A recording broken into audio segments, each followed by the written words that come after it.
Good evening and welcome to another edition of the Magpie Circle. A little bit down this evening, I guess, after the defeat at Colchester, which makes the automatics look a little bit more out of reach at the moment. What are your thoughts on that? Do you still think from the last 5 games, Notts can snatch autos, or are you resigning yourself to the playoffs or the nuclear option of dropping out of the top 7? Your thoughts and views on that, as always, joined by Mark Stallard, both of us making the journey down to Colchester. Quality of the pitch at Colchester, dark arts of the Cowleys, your thoughts and views on that. I thought there was a very interesting debate or comments from Roy Keane yesterday on Sky from the televised Manchester derby when he spoke about the ease of, if you like, philosophy and a style of play. His view is the philosophy he likes is winning football matches. Can you have a definitive style and get results and no compromises in between? Or is life always an element of compromise? Your thoughts and views on that. Clearly, we know Notts are the purveyors of purist football in League Two. Is it going to get us over the line this season? We shall have to wait and see. Your thoughts and views, as always. A quick one top of the show. Lee Hughes live. We've had to change the date thanks to several of you last week who dropped me a line. We were due to be on Thursday, May the 1st. Unfortunately, the EFL fixture compilers put on a match somewhere over the river, some non-league game or something, Forest and Brentford. Clearly, on police advice, they can't have the big crowd at the Trent Navy and the smaller crowd over the Trent on at the same time. So we've had to acquiesce and we've moved forward by 24 hours. We're now Wednesday, April the 30th. All tickets remain valid for that evening, regardless of whether your ticket says April the 1st. It is now the Wednesday night. If anyone can't make it along on that night, of course, you're entitled to a full refund. Go to the ticket provider from where you bought your ticket, which is either from our Magpie Circle podcast website or from the gigantic.com website. So whichever one you went to, and if you can't make it, you can then get your refund from either of those two sites. That just about wraps things up on the Lee Hughes event. Our thanks, as always, to JH Accountants and to the Trent Navigation for making all of these broadcasts possible, and also to the many of you who downloaded it on various audio outlets, Spotify and Apple among them. I know a lot of you like to go for your morning run, like Mr. Hawksworth and others, listen to it. We did have some problems for a while or two, but we've now partnered with TalkSport on the Fan Network. So that's all up and running, together with a full back catalogue of everything that we've put together, about 170 episodes over the last 5 years. So you can get that on iTunes or Spotify. While I assemble some of the thoughts and views of the flock, Stell, considered observations from Saturday. I've used the phrase metaphorically mugged. You know, I thought we got done by whatever you want to call it, dark arts, all sorts of the scruffier nature of playing football that is perfectly within the rules, but I thought we got mugged. Your thoughts? Yeah, I think that's a pretty good analogy. A pretty good comparison. It was smash and grab, wasn't it? From Colchester, they did what needed to be done on the day. It wasn't. Look, let's be honest. It wasn't a great game. It was a game that deserved to be 0-0. It looked like it was going to be 0-0 for a large part of that first half until they scored, and then after they scored, neither team looked like they were particularly going to add any goals to it at all. It was scruffy in difficult conditions. You know, the pitch, the narrowness of it, the fact it was dry, bobbly in places, and the wind. You know, the wind didn't help. You know, I said on commentary on the radio, I've never seen so many crosses go beyond everybody and out to play for both sides. Both teams struggled with it. It was not a great spectacle. Notts played the best football. Notts played decently in the first half, particularly up until the final third. And then, shots that were blocked, header over the bar. They looked most threatening from the set pieces early on, corners. First three corners, I think, led to sort of efforts at goal, making first contact. But never really, really troubled their keeper. I think Macy only had one save to make from a tame Will Jarvis effort in the second half. I think that was the only effort we mustered on target. So, you know, you feel like we never did enough to win the game, but to come away with nothing does feel like we've been mugged, as you said. It's a fairly good word for that. And, but look, we've said it ourselves, isn't it? The end of the season or the run into the season is about getting the job done. It's about taking points. Doesn't matter how you do it. And the Cowleys and Colchester will not be bothered particularly about the way they played. They know the pitch is not great. But they got all 3 points, and that's what sort of keeps them right in with a shout to them playoffs. So they won't be moaning about it at all. They'll consider it a job well done.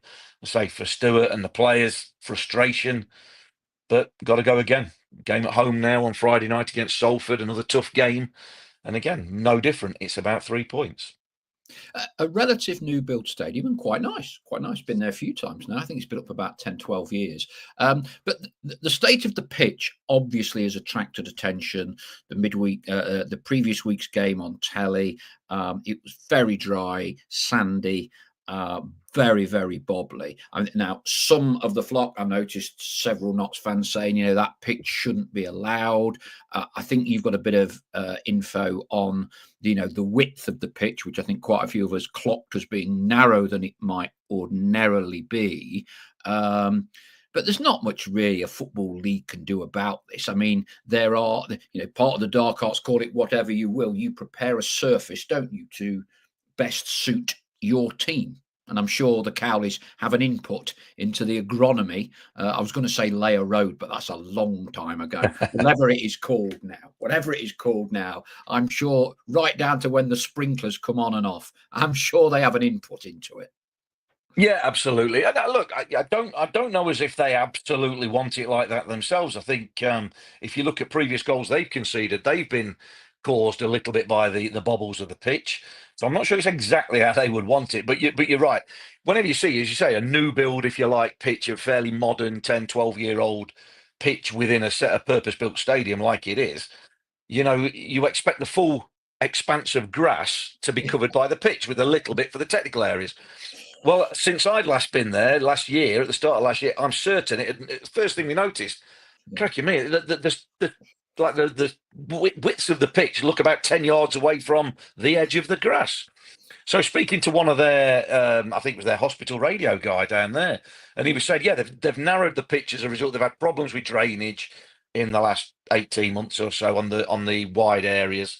So they've narrowed the pitch at both sides, but it really was narrow. I mean, there's obviously maximum and minimum widths and lengths for a football pitch, and that must have been pushing the minimum width for a football pitch, I reckon, on Saturday, because it looked really narrow. And again, the bobbly surface and the wind didn't help. But in terms of what can you do about it, I don't think there's anything you can do about it. I think you've just got to get on with it. Yes, nowadays we're used to seeing pristine pitches, aren't we? And pitches like that on Saturday are a sort of a throwback. But what can you do? What can you do? When does a pitch become too bad? It'll get marked. Obviously, I think the officials and teams have to mark it, maybe, but there's not a lot you can really do. It's just one of them things. Like I say, if we'd have nicked a scruffy 1-0 win, we wouldn't have been too worried about it. The fact we're on the wrong end of it, it becomes more of a talking point. But this is the challenge of a 46-game season. You met your home advantage, if you like. That's why we make Meadow Lane as good as we can for us, as we do. We want a nice big pitch so we can slick surface where the ball will zip around. We can play a football. Whereas the other side of that is you've got to be resilient enough to go for 23 away games to whatever the away team want to put in front of you. And that is part of the ability to win leagues, to get promotion, to be at the top of any table. That is part of the challenge. It's you see it in cricket, don't you, all the time? Not doctoring wickets, but making wickets that suit your team.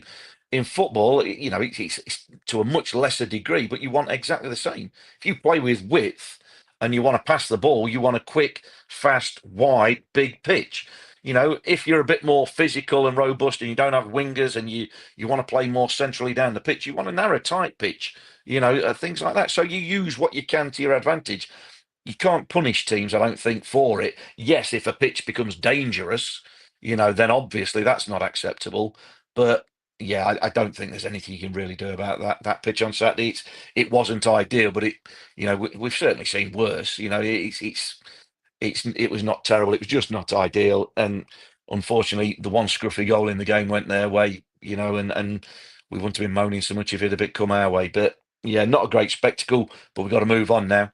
Like I say, no time to lick wounds and things like that. Feel sorry for yourself. We're on to Friday now and a chance to put 3 points on and put pressure on those above us that are playing Saturday. Okay, let's get some thoughts from the flock. Phil Summo, first as always, onto the show. Went to the game on Saturday. Pitch was terrible, as was the ref. A weakened Colchester found a way to win it.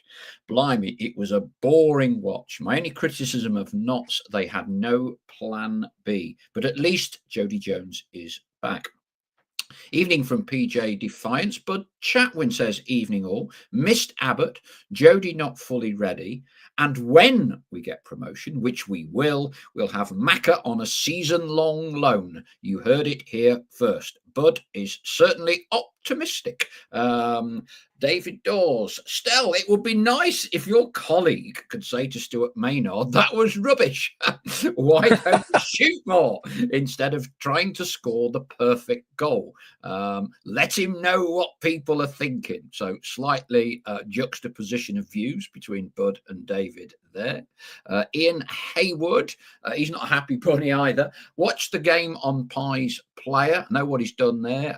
Doesn't want to admit to having a dodgy stick supplied by Richard Stanton and deserved a point.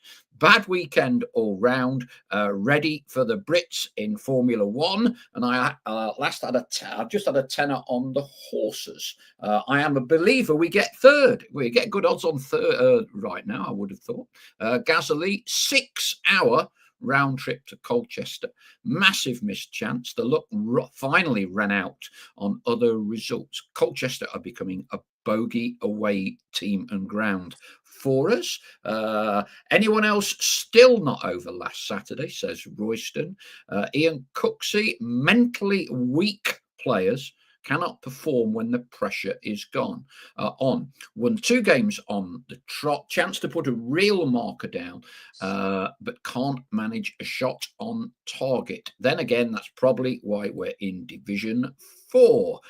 Ray Newton, evening everyone. Who thinks we've blown automatics? Very disappointing, says Tim Watson. I thought Colchester were poor and there for the taking. Notts had a day off. Autos is still possible, says Martin Shipley. We might need 4 wins from 5. I think we'll definitely need 4, Martin. Me and Stella have been debating whether it's 4 or all 5. Need to beat Bradford and Doncaster too.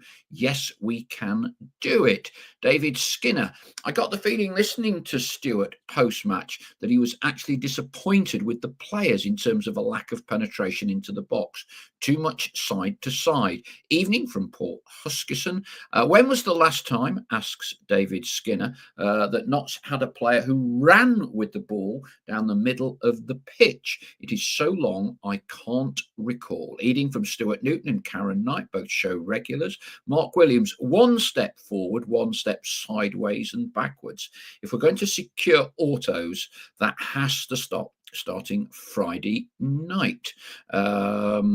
David Skinner goes on to add, there has to be a time when the brothers realise that possession football will not guarantee promotion. How many matches this season have we had 70% plus possession and lost?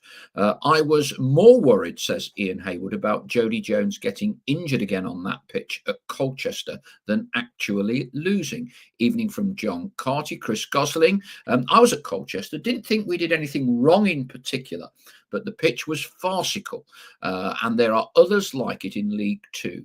In reality, we need at least 4 wins, unlikely but not impossible. Evening from Joe Crabtree. Still confident we can get automatics. David Skinner, Jody Jones running at teams down the middle of the pitch wouldn't be the silliest of ideas. Bud goes on. Oh, it says we were live in 22 minutes, 2 minutes before kickoff. Paul and Stell time wasting. Not just yet. When I've run out of things and things to read, I'll start time wasting and calling for substitutes. Let's take a break from that because there's still 3 ton of them to get through. Stell, I thought it was a very interesting, as I said at the top of the programme, with Roy Keane, and we know he's very direct and all the rest of it. And he was kind of having this debate about philosophies in football. And as far as he's concerned, the only philosophy he is interested is in winning games. There's been a big move in football, hasn't there? There was the debate, I think, about the Burnley manager, Vincent Kompany, sticking totally to footballing principles, Burnley being relegated out of sight. Sean Dyche would play a certain way and keep them up. And there was the debate about Russell Martin at Southampton having got them up, sticking to his totally purist principles, but they weren't getting results. I mean, do you have any thoughts on this whole thing about implementing a philosophy and totally sticking to it? Don't keep changing your guns or whatever. Or do you have to adapt philosophies with the end game of points in mind somewhere into the equation? Yeah, I mean, it's a debate that goes on. There's a lot of debates in modern football now, modern times. And it's all about terminology, isn't it? The philosophy became like a fancy word, didn't it, in football? Probably about 10, 15 years ago. Suddenly managers didn't come in and have a style of play or a way of playing. They had a philosophy. Like I say, it's semantics a lot of the time. You're just talking about, what we talk about nowadays, transitions and the modern parlance. It's not, not revolutionizing, reinventing the wheel. It's just modern parlance. It's just modern phraseology for things that have sort of always been around. But the game has changed in terms of how it goes about it. We all see that with a possession-based football that you can usually play on modern pitches nowadays that they didn't used to have. But whether you're 50, 60, 70, 80 years of age or 15 or 20, whatever terminology you use, Roy Keane is absolutely right, and it's about winning. It is about winning. So these managers that come in with a philosophy or a way of playing or a style of playing, as Neil Warnock might have had, or Sam Allardyce, or anybody came to mention, Sean Dyche, a sort of older school managers, if you like. It's all about winning. Whatever way they play, whatever philosophy, whatever word you want to put to it, it's about setting your team in a style so everybody knows what's expected of them, and it to be winning football, whether that's long ball, whether it's being organised, counter-attacking, whether it's playing with the ball and having loads of possession and trying to, batter the team, better teams by having the ball and keep constantly chipping away, waiting for the break. Whatever your style of football, philosophy, call it what you will, all managers believe that is the winning or the best chance of winning points, winning football matches for the players and the teams that they've got. And obviously, I think Man United at the minute has been a bit of a talking point. Obviously, Sky use them as their main team, obviously, with all the pundits. But, they get more airtime because they're a massive club. But they go and get this manager that's had success sort of in Europe and done well and what have you, in Ruben Amorim. He comes in, can't win a game seemingly, sticks to his style of play, and Man U are slipping down the table. Yes, they'll avoid relegation, but they'll finish bottom half probably. And that creates a debate about, could he change how he plays because the players obviously aren't good enough, or does he stick to his style and ultimately in the summer change the players or get the players to improve? And it's a 6 and 2-3s argument. There is no right or wrong. The theory about Vincent Kompany at Burnley, sticking to his principles, but they got relegated, and people will say, well, Sean Dyche would have kept them up. But there's no proof that would be the case. It perhaps is that the players weren't good enough to stay up, irrespective of style of play. Look, it's an argument that will, or a debate that will go on, and nobody will ever. If you're one side of the fence or the other, and you're firmly not going to change, you're not going to be convinced either way. Like in a lot of arguments in life these days. What I would say is that, again, decision making on the pitch by players. Managers always pick a team to win games. There's no two ways about it. But you want to play to your style. But there has got to be a degree of flexibility. Now, I'm not saying, play passing football, pass, pass, pass, pass, pass. But if we 1-0 down after 80 minutes, let's go long ball all the time and just hoof it, because we haven't got players. We haven't got the players. If we had players to play hoof it football, I'd say play hoof it football from minute one. So there is that. Always the old argument or the counter argument to people who say we've got no plan B. The saying in football is plan B is do plan A better if it's not been working. So look, you can argue the toss about it backwards and forwards. I think there is an element at times with Notts and in modern football in general, the bits I see, that there is a perception that there's a lack of, we spoke about it before, there's a lack of hunger, desire in the final 5-10 minutes of a game to really look like you're going for it. You're going all out, because sometimes by having 6, 7, 8 passes along the halfway line to try and find yourself some space, people think just get the ball in the box. And now there might be an argument to say, yeah, do you know what? There comes a time when, yeah, you do have to just deliver, because that's where goals are scored, in the penalty area. But it's not about wholesale change of how we play. But again, it's you've got to do it well. If you go long ball, you've got to do that well. If you've got to have the right players, and you've got to do it well. You've got to pick up second balls, all that sort of thing. But the way Notts play, again, exactly, it's a bit of a hard one, because the pitch wasn't, ideal. And for people saying, why haven't we got somebody running through the middle of the pitch? Well, Saturday certainly wasn't a pitch to be running with the ball through the middle, because they play 4-2-3-1. The middle is where the congestion is. So, you had to get it into wide areas at the weekend, but we didn't deliver with enough quality. We didn't look threatening enough. So yeah, we're all frustrated, but we're there or thereabouts. We have been all season. We are just maybe not doing it consistently enough, well enough, for long enough. Now we've got to win minimum 4. Everyone agrees minimum 4, possibly 5 out of 5. Now we have won 4 out of 5 twice already this season, so it's doable. But we don't know at this point in time what is actually needed. But look, they're not going to change the way they play. They're not going to change the style of play. But I think there is an argument, a conversation to be had about, if you're behind and chasing the game, do you stick a Matty Platt? A plan B. I think people are talking about something completely different, and it's let's stick Matty Platt up front, go and win a header and get people round him, or something of that ilk, or maybe having somebody on the bench of 6'4", 6'5", something totally different. But I get the argument, but I just try and put across the rationale of different clubs and different managers want to do it differently. Very good. Ian Cooksey says Roy Keane is one of those players, a bit like Souness, who would kick their own granny to get 3 points, led by example. I'm not certain there are many modern day footballers in the game who can still do that. Stephen Moore says, I love how we play football. The philosophy is fantastic. We are making progress season on season. We are great to watch. No neck brace needed. I was as disappointed as anyone else on Saturday, says Adam Kent, but I still believe we can make the automatics with a hell of a run, which Jody Jones can spearhead. 11 draws, 11 defeats to date isn't promotion form, says Nigel Cameron. We could do with Doncaster and Wimbledon drawing on Saturday, says Ian Hayward. Roy Newton, if we do get promoted, I'd sell Jatta for $1 million and spend it on bringing back Macca and Ruben Rodriguez. James says, the way teams keep dropping points, we may not need as many wins as people think to get automatics. This weekend gone, the results went against us, but plenty have gone for us and probably still will. Nigel Cameron offers a counter argument. You don't get promoted by relying on others.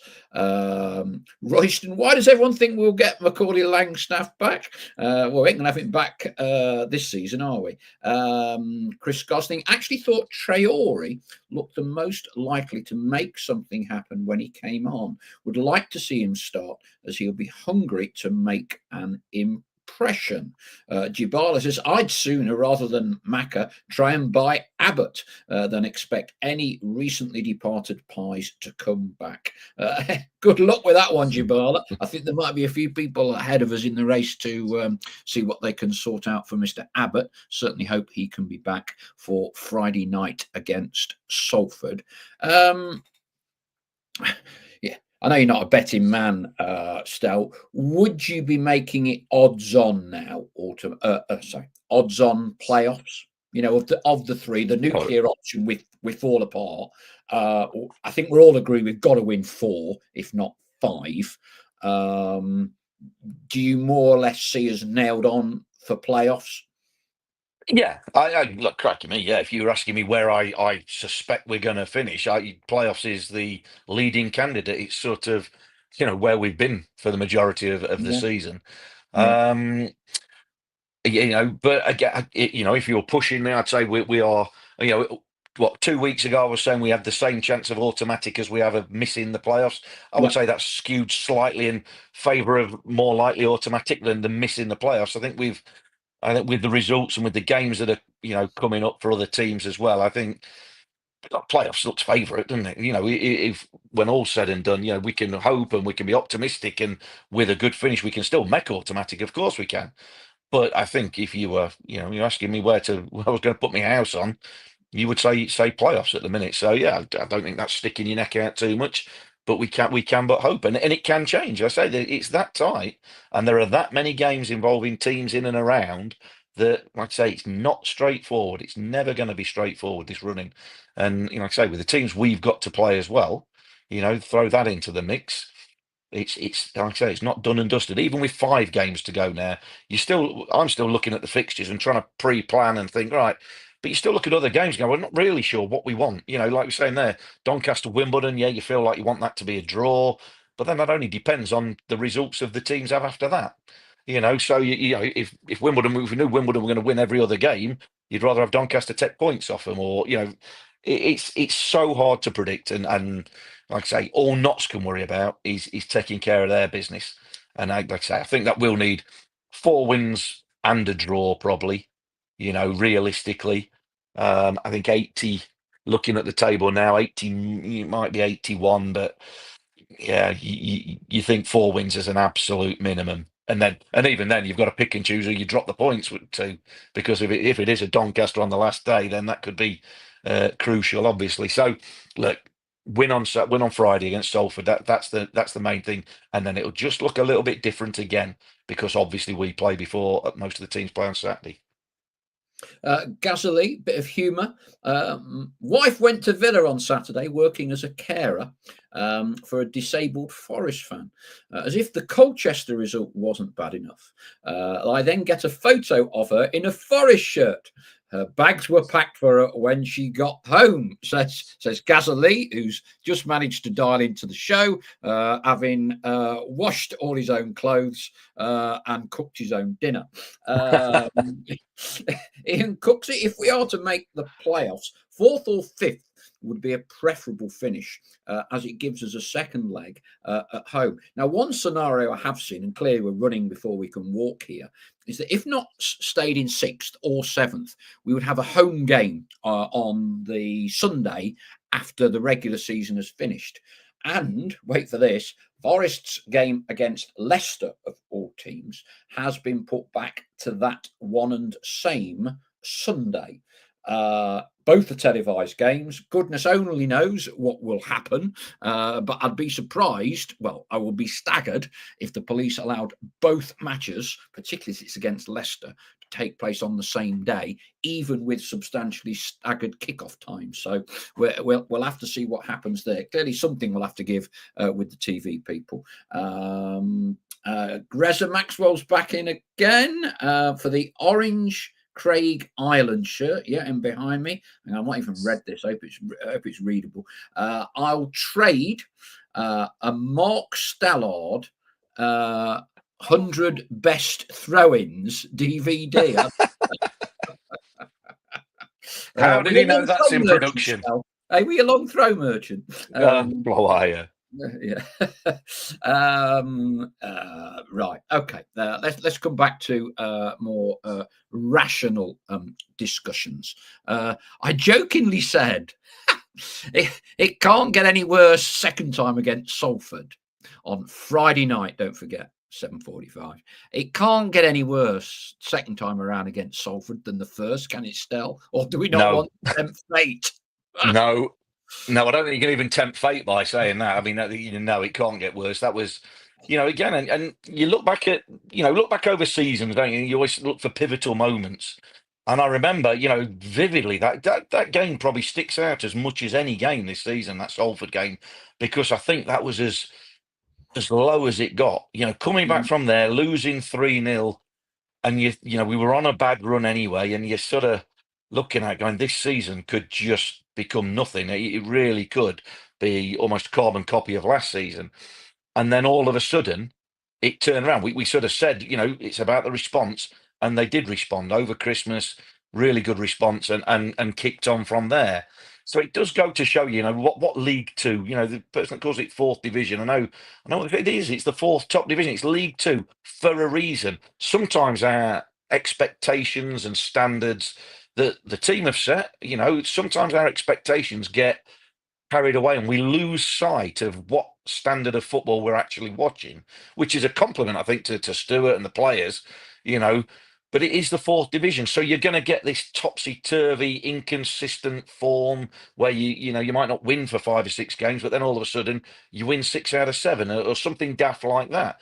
And we've seen it not just with Notts this season, but we've seen it through. If you followed every sort of club at the top, you look at Walsall now, suddenly slipped to third in the table after being, way out in the sunset, it seemed, off in the distance at the turn of the year, but they can't buy a win nowadays. Yet they're way ahead as leading scorers in the division. And people think, well, Nathan Lowe went back, they're obviously struggling to score. No, they're still scoring loads of goals, but they can't buy a win. Bradford went on an unbelievable run and sat top of the table. Then they lose a couple of games and then they win and draw and lose. And that is just the nature of League Two football. Now, somebody has got to come good or will come good with a winning, who knows, 4 out of 5, 5 out of 5, 5 out of 6 at the end of the season. But it might not be a team we're expecting. We're hoping it's Notts, obviously, but it might just be a team come from nowhere. It could be a Chesterfield, a Colchester, a Salford even, although obviously not with the game on Friday night.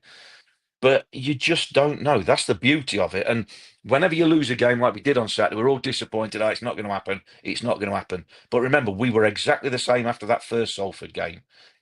Nobody could have foreseen us really being here talking about automatics if we think back to where we were after that Salford game. Colin Metcalf says we have improved every year since we got relegated, and this season is the same. We still have promotion to play for with 5 games to go.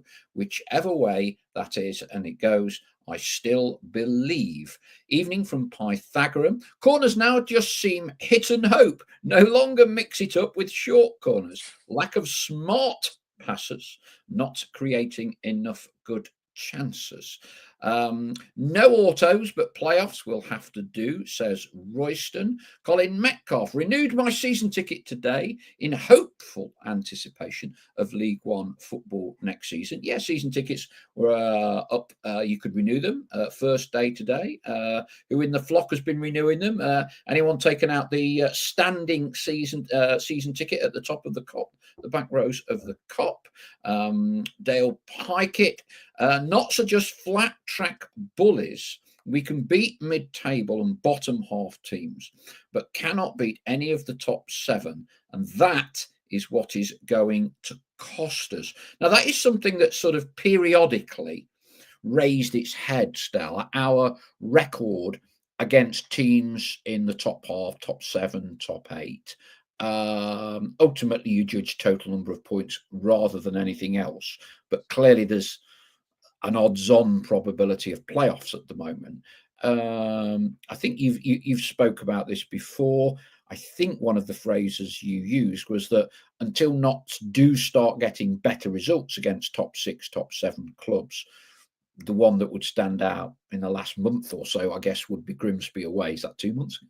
Um, is there any validity, or do you have any thoughts on why we don't have certainly an automatic promotion standard against teams in and around us?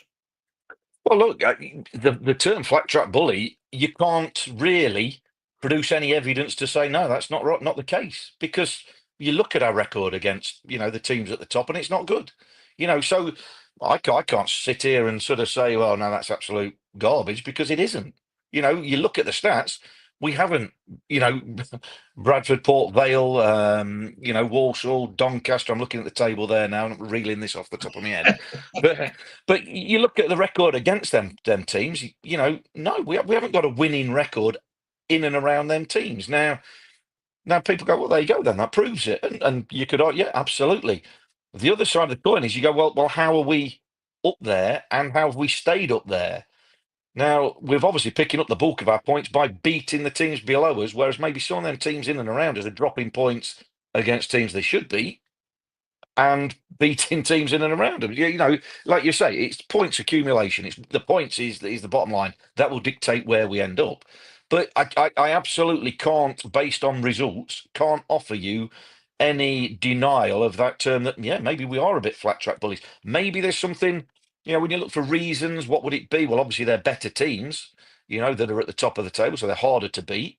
But maybe something slightly a mental issue, a belief issue when you go into them games. I don't know. I don't really see that, but I think it just is. Maybe not all where we deserve to be. Well, certainly are after this amount of games, but maybe this is where not so because we can't beat them top teams, because them top teams, whatever they do, are just doing it slightly better, slightly more consistently than we are. And until we start beating them, and let's not forget, we've got chances. We still play Doncaster and Bradford before the end of the season, two teams above us. Now, if we go and beat them, we give ourselves a hell of a good chance of automatic. So that can dispel that sort of label there by the end of the season. But right as we speak now, I can't really offer any refusal to that. I can't shoot it down at all. I would say, do you know what? That's a fair assessment based on results. You say obviously we're better teams. Are there any underlying trends to that? Are the teams in and around us tactically a bit more cuter? Do they set up in a certain way to frustrate the way we play? Because everybody knows exactly the way we will play. I think it's fair to say we don't deviate from it. And you've mentioned earlier in the program, there's almost an argument that now and again you want us to change it a little bit. Certainly in the last 5-10 minutes of games, we haven't necessarily got in the second half of the season a lot of late goals. It always seems when we look at be it a Bradford or a Doncaster or whoever, they're nicking points 89th minute, 91st minute. We don't often lay siege to sort of salvage something. Yeah, like I say, I think there is a stat about lack of late goals. Yeah, that's something, maybe there's something in that. Look, what I will say, and I don't see the other team, so I can't sit here and say, why are Bradford top of the league? Well, obviously, they've been the best team so far, but I've seen them once this season. So I can't sit here and go prophetically, oh, well, tactically they do this, physically they've got that. I've seen them once. Now, so I can only really offer an informed opinion on why Notts are where they are. But in relation to them top teams, what I would say is I think when we played Bradford at home, the game was there for the taking. We what was it, 1-1? I'm just looking up. Oh no, we won at home. Sorry, apologies. Yeah, we have beat the top team. So we've had a good record against Bradford, haven't we? Of course we have. Bradford, Port Vale, sorry, Port Vale. Yeah. Port Vale's the one I'm thinking of. We've got beat twice by them. They've done a double. And the games, certainly the game at their place was there for the taking in the first half. We should have been saying out of sight, but we should have. So what I can offer is that I don't think Notts have been clinical this season. As you said there about Roy Keane, mug your own grandma, or somebody said, players ruthlessness is what you call it, clinical edge, winning mentality, whatever phrase again, whatever terminology you want to use for it, but it is that killer instinct, that real not letting a chance slip through your fingers, you know, giving everything you possibly can, not regretting it afterwards. Of course, everybody misses chances, everybody doesn't have a great game from time to time. But what makes winners winners and nearly men, and that is just that absolute ruthlessness, that mentality to never, let anything go, and you keep going and you keep going, relentless, and you win more than you lose, and you get over the line. It is an absolute, it's a mindset, it's, whatever it is. And I'm not sat here talking as an outright winner. I've won very little in my career, so I can talk the talk. I maybe couldn't walk the walk about it. It's not easy, but certainly bits like that are in you, that you've got to have that, and you've got to try and harness it as a group, as a collective.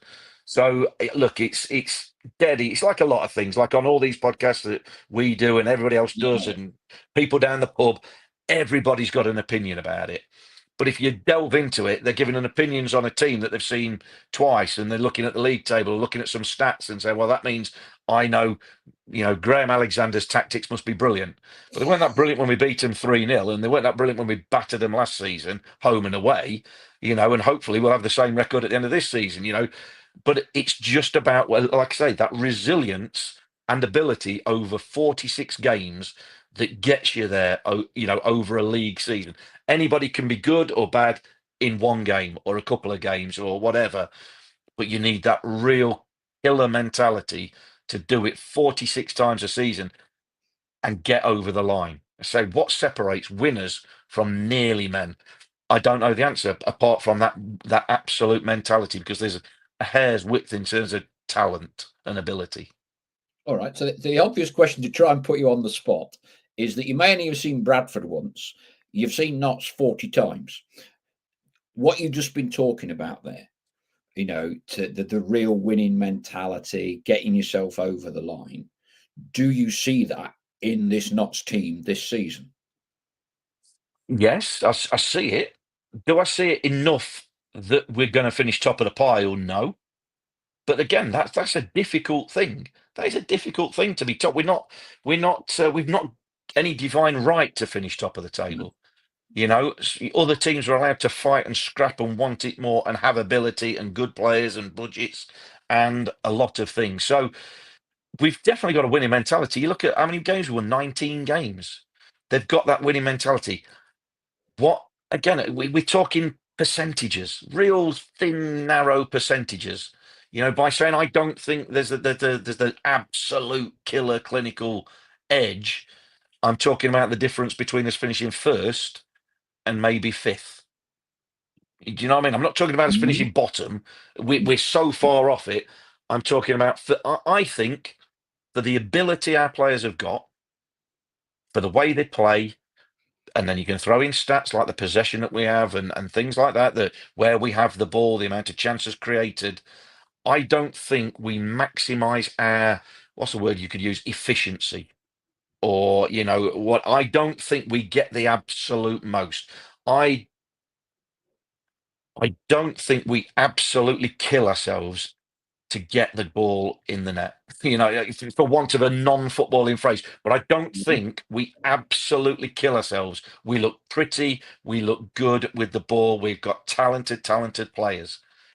But then there comes a point in time where it goes from, these are the patterns of play that we do on the training ground, and we produce them on the pitch, and it's great.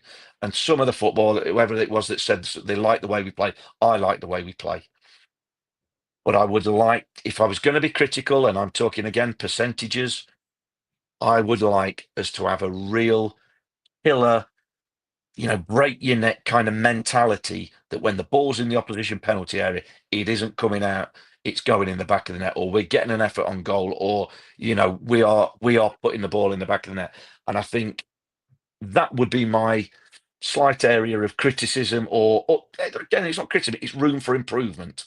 That would be an area I'd be looking for us to improve if you were, if you're nitpicking on where we could improve this season. I think that's it. There's one or two areas you could improve on. Again, nitpicking, but that would be my main thing. And how you do that, then again, that's down to players' mentality and the physicality and determination and winners. Honestly, it's I don't ever like bigging myself up, and I don't mean it to do this, but again, what made me, who was relatively slow, not over 6 foot, not fast, not great at any one thing. What made me have a career, and players that I played with or trained with were faster, fitter, stronger, better physical specimens than me. Why did I survive? So I must have had some sort of, I don't know, survival of the fittest kind of thing, or got dead lucky, I suppose. but but that's the thing. That there's an innate sort of ability. Seen loads of players that tick all the boxes. He should be a player. Look at him, he's a player. And you might see some of them now on social media where they clip bits. Go, well, that's great. Anybody can look good for 30 seconds. But in a career, it's because you're a killer. We've got an evening with Lee Hughes, and I use him a lot of the time. Yeah. His career, talk about wanting to put the ball in the back of the net. Of course he's got ability, of course he has, and strength and tenacity and all that sort of thing. But he had an absolute killer instinct, a desire to want to put the ball in the back of the net. And when he'd done it once or twice or three times, he wanted to do it again, and he never got tired of it. And that is what top strikers, top players, top teams, you need players like that. You don't need everybody to do it, but as a collective, you need that absolute desire to go and get over the line. It's very well put, and I think that is ultimately a conversation that you can have with a degree more clarity at the end of the season.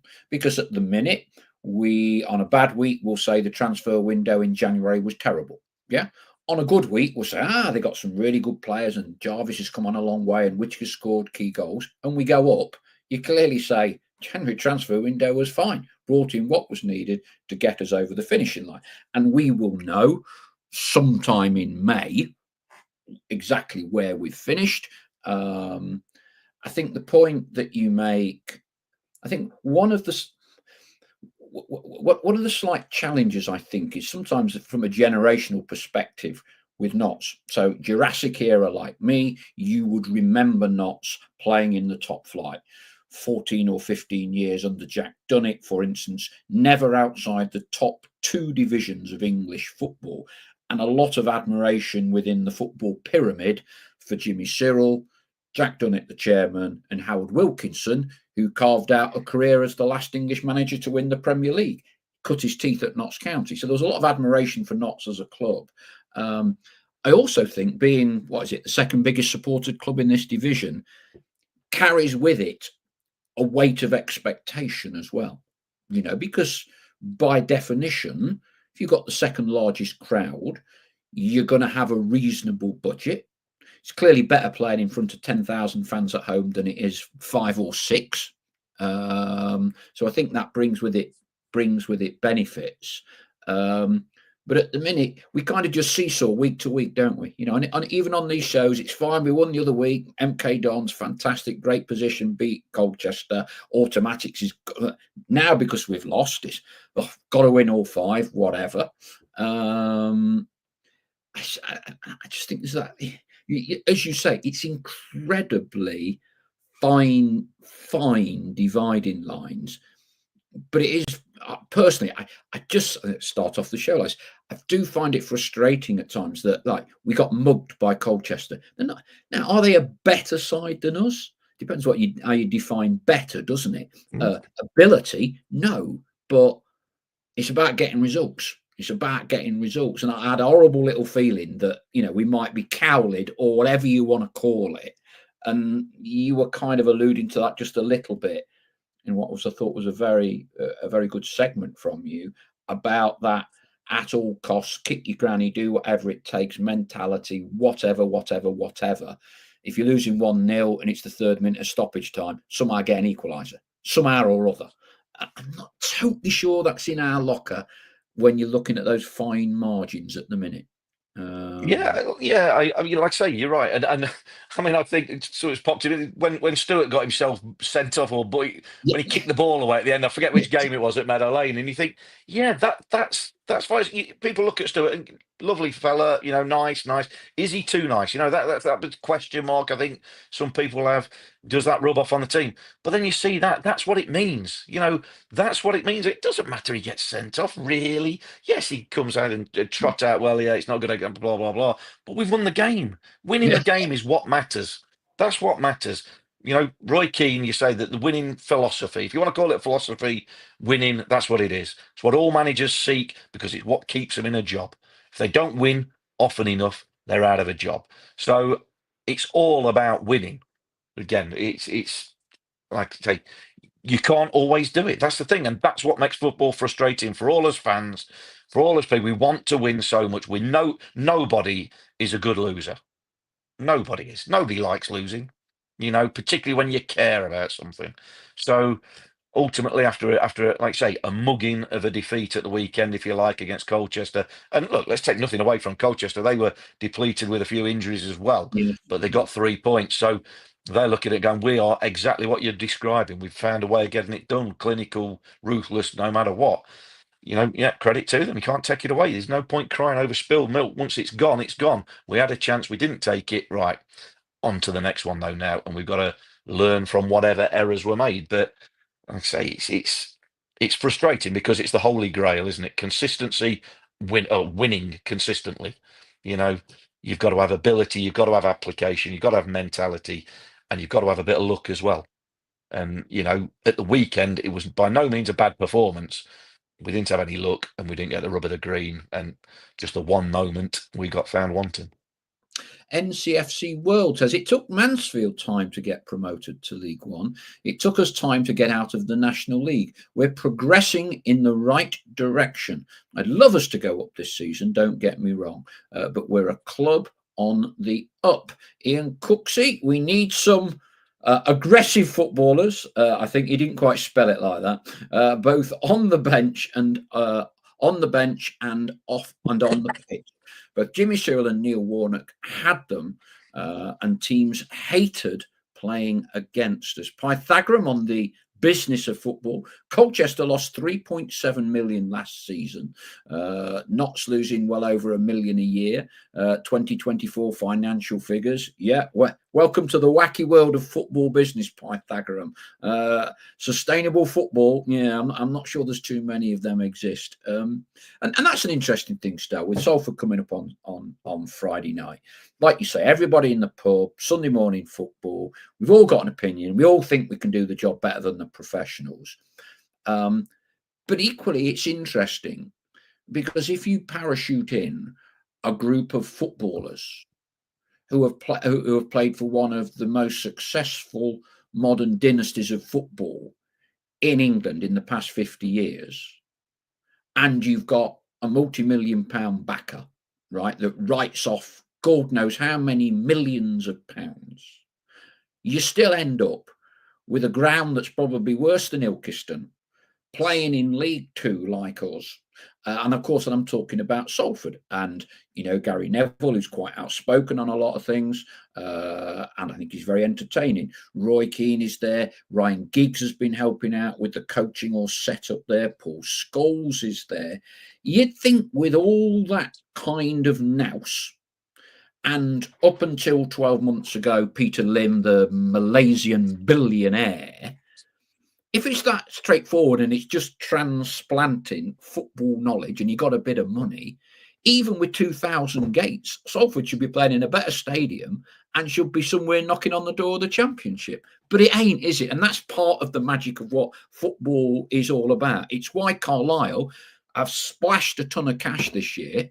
I got Mark Hughes in charge as manager latterly, and I would think there's a 90% probability they're dropping out of the Football League. Yeah, and the rest. Yeah, I think they're gone. I think they're all but gone, aren't they? But absolutely, and that is it in a nutshell. There is no single golden formula for it. There's been so many examples over the years of at all levels of, how it works. How did Leicester win the Premier League? You know, how did that happen? You know, it's for me, that's one of the longest odd shots in sport, not football, in sport ever. You know, one of the most unbelievable things to ever happen in sport, not just football. You know, but nobody would say, well, that's the blueprint then. You do what Leicester did back then. No, there is no blueprint.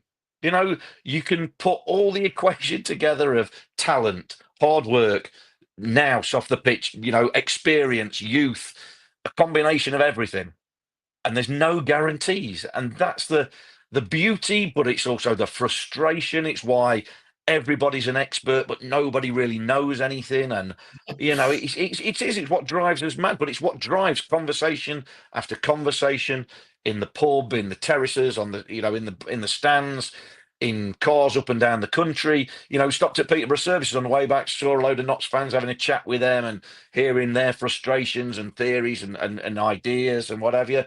And it's great. You know, you always want to stop and talk. Football is just, you know, it's great. Everybody, not everybody, but most people can talk football for God knows how long, and they'll have theories, and some you'll agree with, some you won't agree with, some, you know, no, but nobody's right.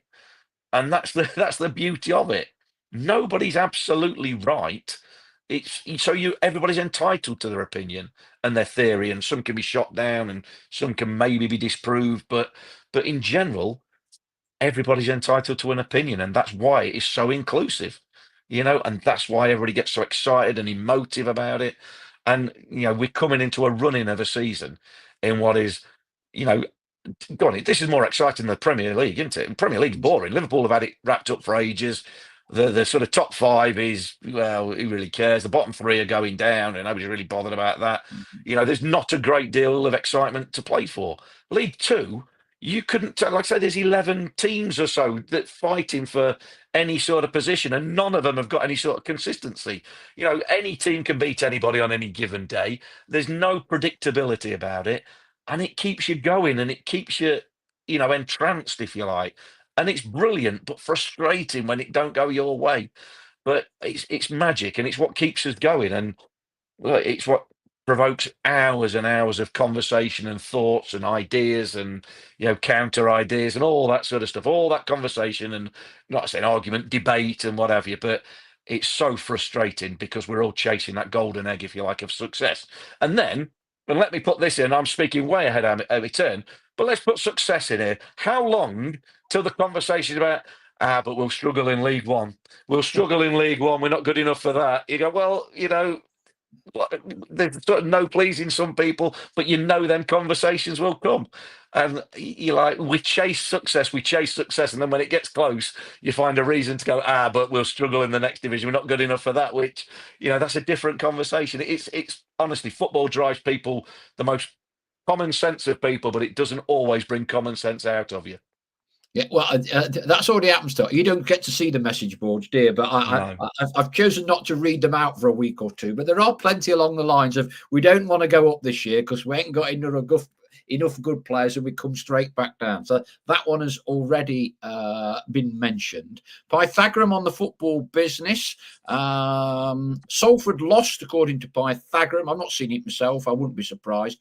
They lost 5.3 million quid the other year. Oh, dear me. I suspect Messrs. Neville, Giggs, and whoever else will not be losing a Yeah. combined 5 million without Peter Lim, with the current season that is going on. I think they're reigning there, cutting their cloth, I think is the phrase there. At least we're doing better than Dan Crowley and co, says Andy Easom. NCFC World, Leicester was a fairy tale dream, and what a dream it was for their fans and staff. Luke Beardsley, Wrexham haven't done too badly, have they? Pumping money in. Mind, it did help bringing championship players into the National League. Right, well, that about brings us to the end of the show tonight. A reminder that it's Friday evening against Salford. Season tickets went on sale today. Plenty of you already been buying those. Oh, and one back in the archives. This is the 80s, 70s. Ian Cooksey.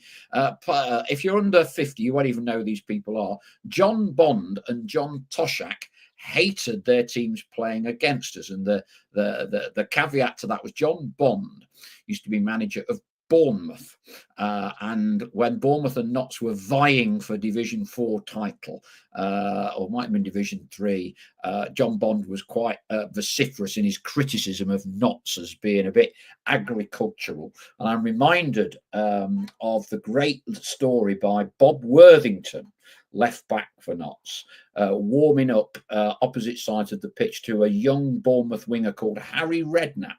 And Bob threw the ball to Harry Redknapp over the halfway line and said, "Harry, get a touch now." He says, "because you won't be effing getting a touch when I get hold of you after kick-off." And that was kind of Bob's introduction to Harry Redknapp down the wing. And John Toshak once famously for Swansea, when we played and beat them, I think, said that if Notts County were playing in my back garden, I'd pull the blinds down, which obviously for about 20 years was not forgotten by Notts fans. But that's all in the past. Yeah, and as Ian Cooksey does remind me, John Bond tried to sign Don Masson from Notts. Indeed, he did. Anyway, that's enough of a trip down the 70s memory lane. Stel, will you be there on Friday evening? Yeah, certainly will. Yeah, I'll not be missing a minute, hopefully, of the last 5 games, plus any playoff games if we need them. But no, I'll be there. And like I say, is it Dave or Adam? No, Adam now. Adam will be doing all the remaining games. Dave's entangled with the cricket. So yeah, a bit cricket or something on Friday night. Then is he not sort of hot footing it from cricket to Meadow Lane? Yeah, I think there is. I think that this Friday, I think there is cricket at the county ground, but I think it's too late. By the time he does post-match interviews and that, and the close of play and that, he'd never get there in time. So I think he said he's going to pop in and watch the game, but I don't think he certainly won't be doing the radio, won't be doing the commentary. So yeah, it's Adam for the running. Let's hope he's a lucky mascot. Indeed. Thank you one and all for listening in tonight. Thanks as always to our partners, JH Accountants and the Big Shed at the Trent Navigation. Don't forget a reminder, Lee Hughes Live brought forward by 24 hours to Wednesday, April the 30th. Should have been the Thursday, but there's some non-league game taking place over the river. So we are on Thursday, April the 30th. Look forward to seeing you all on that night. In the meantime, we'll be back next Monday. Mark, as always, thank you very much for your contribution and time and effort. Yeah, pleasure as ever. Yeah, have a good week, everybody, and let's hope it's a successful one. That's it for tonight then. Thank you very much indeed. We'll catch you all next week when hopefully it's 3 points in the bank at the expense of Salford. Cheers for now. Bye-bye.